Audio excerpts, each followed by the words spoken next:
Here's Michael Komorn with more Planet Green Tree.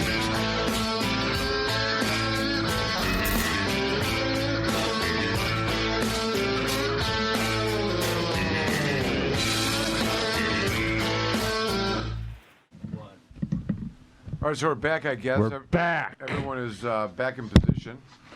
And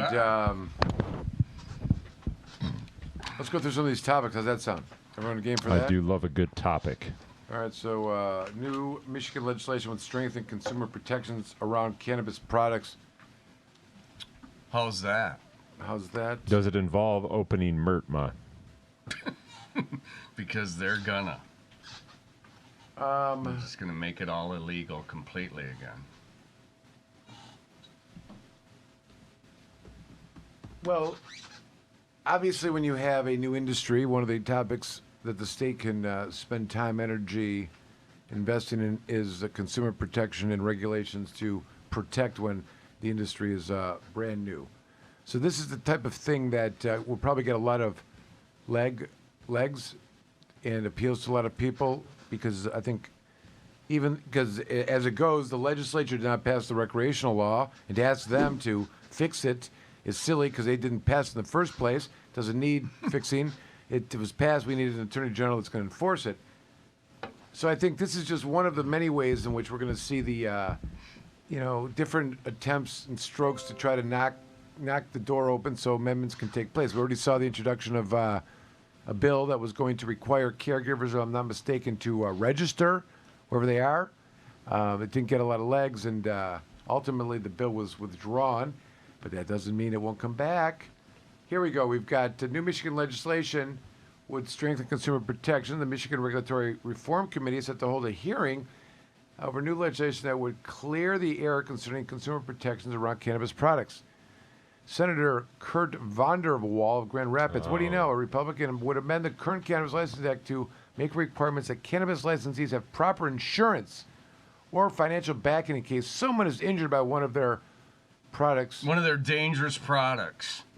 One of their products is key, because think about the vitamin E.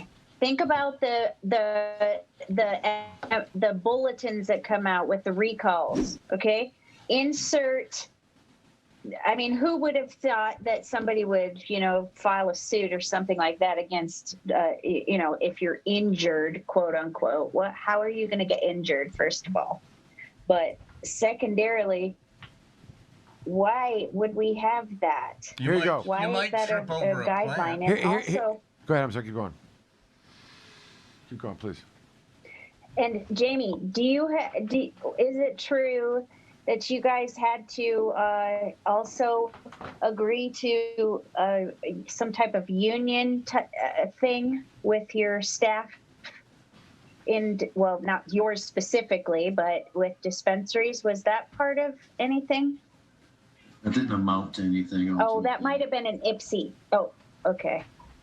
Oh, that was the governor, made some type of statement about there has to be some type, I forget exactly what the details are. I don't want to try to discuss it, but some kind of discussion with the unions, but that never really materialized. So here you go.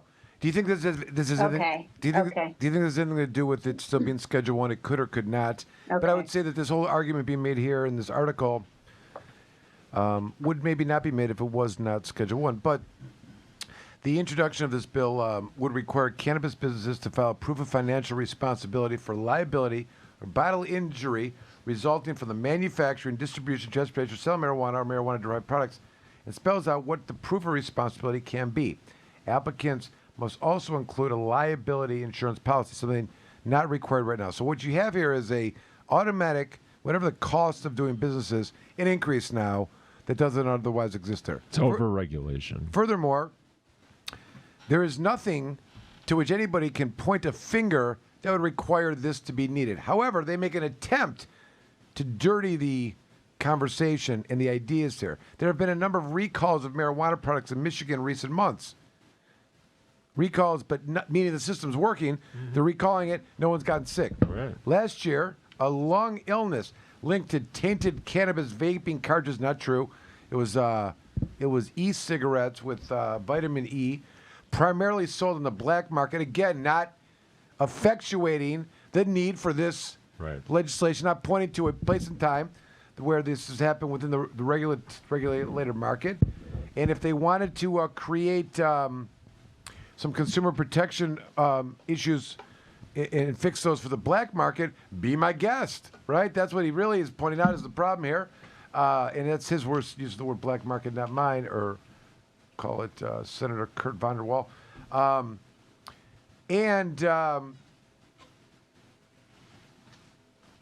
In August, officials ordered a recall of pre-rolled joints that may have been licked by an employee, sparking fears of the spread of COVID.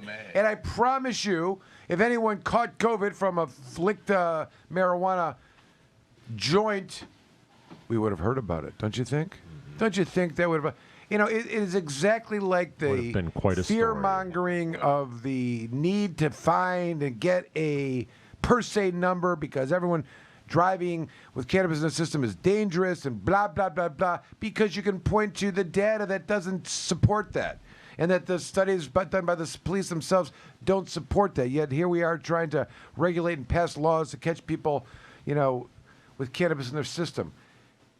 This stepping back from 30 feet to me is the classic example of everything that's wrong with the existing legislators that are making decisions about cannabis. There's nothing in here that makes any sense. Yet, this type of bill, the way it says and talks and creating liability insurance and causing money, we're going to get as much fucking money as we can. There's probably some liability insurance lobbyists that came in and said, I got a great idea. We're going to get some money for the insurance industry, and I'm going to... That's exactly what happened. I'm going to pay off Kurt von der Wall, who... ironically, is from Grand Rapids, a town that has many insurance companies, and probably will go work for them when he finishes off his term. But this is kind of the nonsense here, and this kind of thing plays to the ears and fears of an uneducated legislature that's making decisions about cannabis.